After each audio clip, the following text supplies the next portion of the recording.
का पहला प्रश्न है कि भारत का राष्ट्रीय पक्षी है।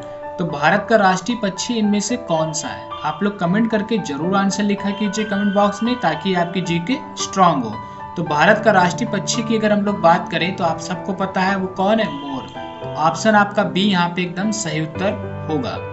अगला प्रश्न है कि भारत का राष्ट्रीय पुष्प है। तो भारत का राष्ट्रीय पुष्प इनमें से कौन सा है? आप लोग कमेंट बॉक्स में तुरंत टाइप कीजिए। और ये बहुत ही महत्वपूर्ण प्रश्न है, क्योंकि भारत से रिलेटेड आपको सारे पार्ट मिलने वाले हैं। तो चैनल को सब्सक्राइब नहीं किया है तो अभी सब्सक्राइब कर लें। तो भारत का राष्ट्रीय पुष्प की अगर हम लोग बात करें तो वो कौन सा है? कमल। ऑप्शन आपको ए सही उत्तर होगा, कमल। अगला प्रश्न है कि भारत का राष्ट्रीय पेड़ है। तो भारत का राष्ट्रीय पेड़ इनमें से कौन सा है? और ये भी बहुत बार आपका क्वेश्चन पूछा गया है। तो भारत का राष्ट्रीय पेड़ की अगर हम बात करें तो वो है आपका बरगद। तो ऑप्शन आपका सी सही उत्तर होगा, बरगद। अगला प्रश्न है कि भारत का राष्ट्रीय गान है। तो भारत का राष्ट्रीय गान क्या है? अगर आप भारतीय हैं तो आपको उत्तर पता होगा और कमेंट बॉक्स में आप लोग जरूर लिखेंगे और चैनल को साथ ही सब्सक्राइब भी करेंगे। तो भारत का राष्ट्रीय गान जो है वो है आपका जन गण मन। तो ऑप्शन बी सही उत्तर होगा, जन गण मन। अगला प्रश्न है कि भारत का राष्ट्रीय नदी है। तो भारत का राष्ट्रीय नदी इनमें से कौन है? और ये भी बहुत अच्छा प्रश्न है। तो भारत का राष्ट्रीय अगर नदी की बात करें तो वो आपकी गंगा नदी है। और आप लोग कमेंट बॉक्स में इन सबके आंसर लिख दीजिए, क्योंकि ये बहुत ही सिंपल प्रश्न है और साथ ही आपके बहुत ज्यादा पूछे जाने वाले भी प्रश्न है। अगला प्रश्न है कि भारत का राष्ट्रीय जलीय जीव है। तो भारत का राष्ट्रीय जलीय जीव इनमें से कौन सा है? ये बहुत अच्छा प्रश्न है और शायद इसको आप में से किसको आंसर पता हो। तो बता दूं, भारत का राष्ट्रीय जलीय जीव है वो है आपका डॉल्फिन। तो ऑप्शन आपका सी सही उत्तर होगा, डॉल्फिन। अगला प्रश्न है कि भारत का राष्ट्रीय पशु है। तो भारत का राष्ट्रीय पशु इनमें से कौन है? बहुत लोग चीता बताते हैं, लेकिन चीता आपका सही उत्तर नहीं है। आपका सही उत्तर ऑप्शन बी बाघ है। अगला प्रश्न है कि भारत का राष्ट्रीय गीत है। तो भारत का राष्ट्रीय गीत क्या है इनमें से? और ये भी बहुत अच्छा प्रश्न है। तो भारत का राष्ट्रीय गीत की अगर हम लोग बात करें तो वो है आपका वंदे मातरम। तो ऑप्शन आपका ए सही उत्तर है। और अब आप लोग चैनल को प्लीज सब्सक्राइब कर दीजिए और बेल आइकन को प्रेस कर दीजिए। अगला प्रश्न है कि भारत का राष्ट्रीय फल है। तो भारत का राष्ट्रीय फल की अगर हम लोग बात करें तो इनमें से कौन सा है?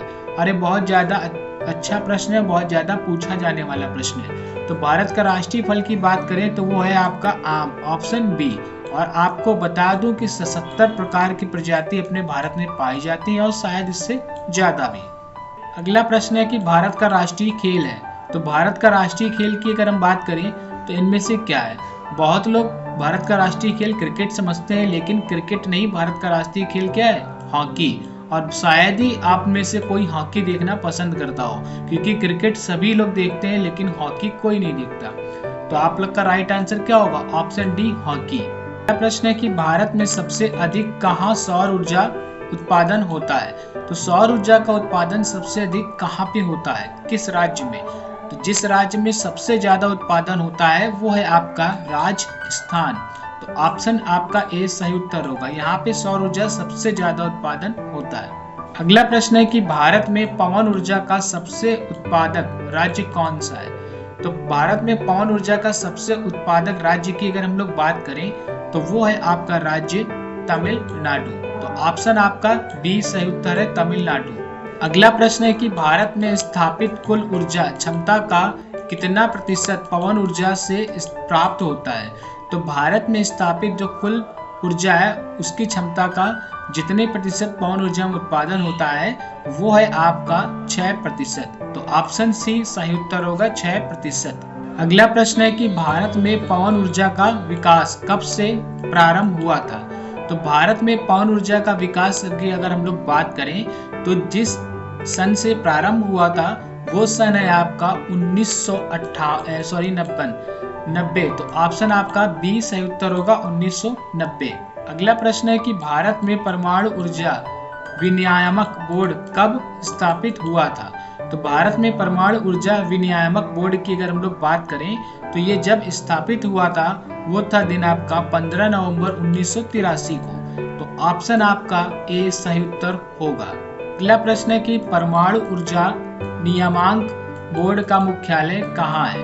तो परमाणु ऊर्जा की मुख्यालय की अगर हम लोग बात करें तो इसका जो मुख्यालय है वो मुंबई में स्थित है। तो ऑप्शन सी सही उत्तर होगा। अगला प्रश्न है कि भारतीय सिनेमा के जनक थे, तो भारतीय सिनेमा के जनक कौन थे? ये बहुत ही महत्वपूर्ण प्रश्न और सबसे ज्यादा पूछा जाने वाला अब तक का एसएससी में प्रश्न है। इसको आप लोग टिक कर लीजिएगा या नोट कर लीजिएगा कि आपके एग्जाम में जरूर आएगा। तो भारतीय सिनेमा के जनक की अगर हम लोग बात करें तो वो दादा साहब फाल्के हैं। तो ऑप्शन आपका बी सही उत्तर है। अगला प्रश्न है कि भारत में डाक व्यवस्था शुरू करने वाला ब्रिटिश गवर्नर जनरल था। तो भारत में डाक व्यवस्था शुरू करने वाला ब्रिटिश गवर्नर जनरल की अगर हम लोग बात करें तो वो था आपका लॉर्ड डलहौजी। तो ऑप्शन आपका ए सही उत्तर होगा, लॉर्ड डलहौजी। अगला प्रश्न है कि भारत में शिक्षा है एक, तो भारत में शिक्षा एक क्या है? तो बात करें भारत में शिक्षा क्या है, मूलभूत अधिकार है, यानी कि शिक्षा बहुत जरूरी है, इसलिए आपका ऑप्शन डी सही उत्तर होगा, मूलभूत अधिकार। अगला प्रश्न है कि भारत के तीसरे राष्ट्रपति कौन थे जिनका अपने कार्यकाल में ही निधन हुआ था? और ये बहुत ज्यादा पूछा जाने वाला प्रश्न है। तो भारत के जो तीसरे राष्ट्रपति थे जिनका अपने कार्यकाल में ही निधन हो गया था वो थे डॉक्टर जाकिर हुसैन। तो ऑप्शन आपका बी सही उत्तर होगा, डॉक्टर जाकिर हुसैन। अगला प्रश्न है कि भारत का राष्ट्रीय ध्वज नियम कब से लागू कर दिया गया? तो भारत का राष्ट्रीय ध्वज नियम की बात करें लागू करने की तो ये हुआ था आपका 2002 को। तो ऑप्शन आपका सी सही उत्तर होगा। अगला प्रश्न है कि कौन सा नदी दक्षिण भारत की गंगा कहलाती है? तो दक्षिण भारत की गंगा की अगर हम लोग बात करें जो नदी कहलाती है वो है आपकी गोदावरी। तो ऑप्शन आपका सी सही उत्तर होगा, गोदावरी। अगला प्रश्न है कि प्रतिवर्ष भारत का 72वां पशु मेला लगता है। तो प्रतिवर्ष भारत का 72वां पशु मेला की अगर हम लोग बात करें तो ये आपका जहाँ पे लगता है वो है आपका सोनपुर में। तो ऑप्शन आपका डी सही उत्तर होगा, सोनपुर में। अगला प्रश्न है कि भारत का बोस्टन किसे कहा जाता है? और ये बहुत अच्छा प्रश्न है और सबसे अच्छा ज्यादा आने वाला प्रश्न है। तो भारत का बोस्टन की अगर हम लोग बात करें तो भारत का बोस्टन जिसे बोला जाता है वो है अहमदाबाद। तो ऑप्शन आपका ए सही उत्तर होगा, अहमदाबाद। अगला प्रश्न है कि ग्लोब पर कर्क रेखा भारत के कितने राज्यों से होकर गुजरती है? तो ग्लोब पर कर्क रेखा भारत के 8 राज्यों से होकर गुजरती है। तो ऑप्शन बी सही उत्तर होगा, 8 राज्य। अगला प्रश्न है कि भारत के निम्न में से किस राज्य में पुरुषों की संख्या स्त्रियों से कम है? तो इनमें से किस राज्य में पुरुषों की संख्या स्त्रियों से कम है? तो बात करें जिस राज्य में है वो राज्य आपका इनमें केरल है। तो ऑप्शन आपका सी सही उत्तर होगा, केरल। अगला प्रश्न है कि भारत में सबसे ऊंचा बांध बांखड़ा किस नदी पर बना है? तो भारत में सबसे ऊंचा बांध जो है बांखड़ा बांध वो इनमें से जिस नदी पर बंधा है वो है आपका सतलुज नदी। तो ऑप्शन आपका बी सही उत्तर होगा, इस नदी पर बांध है। अगला प्रश्न है कि भारत की पहली आयरन स्टील कंपनी कहाँ स्थित है? तो भारत की पहली आयरन स्टील कंपनी की अगर हम लोग बात करें तो वो आपका जहाँ पे स्थित है वो है आपका जमशेदपुर में। तो ऑप्शन आपका ए सही उत्तर होगा, जमशेदपुर में।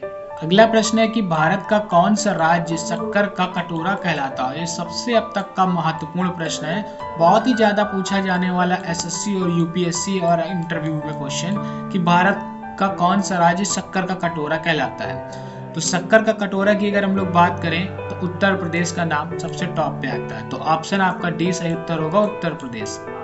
और आज का अंतिम प्रश्न है कि भारत में कितने राष्ट्रीय राजमार्ग हैं? तो भारत में कितने राष्ट्रीय राजमार्ग हैं आप लोग कमेंट करके जरूर बताइएगा।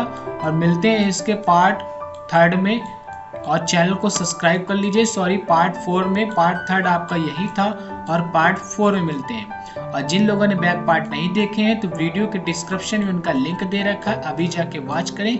साथ ही साथ आप लोग चैनल को सब्सक्राइब जरूर करें। आप लोग सब्सक्राइब नहीं करते हैं तो प्लीज चैनल को सब्सक्राइब करें ताकि आपको ऐसी वीडियोस मिलती रहें।